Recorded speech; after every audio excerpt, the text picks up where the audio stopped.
भारत में एक ऐसा मंदिर है जहां भगवान श्री कृष्ण बैठे हुए हैं और उनके बैठने के पीछे भी एक खास वजह है। तो चलिए बताती हूँ वो वजह क्या है।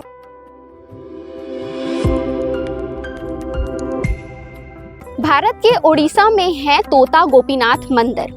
पहले श्री कृष्ण खड़े हुए थे और उनका पूजा, उनका स्नान, उनकी श्रृंगार सारा कुछ पंडित करते थे। उस पंडित का नाम है गदाधर।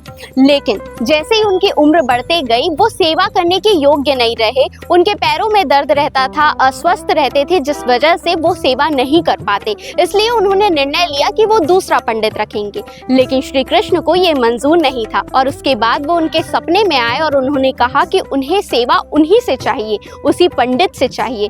फिर दूसरे ही दिन जब पंडित उठते हैं तब उन्होंने देखा कि श्री कृष्ण बैठ चुके हैं और वो बैठे इसलिए थे ताकि वो जो पंडित है वो उनकी सेवा अब कर सके, उनका श्रृंगार कर सके और पंडित बदला ना जाए।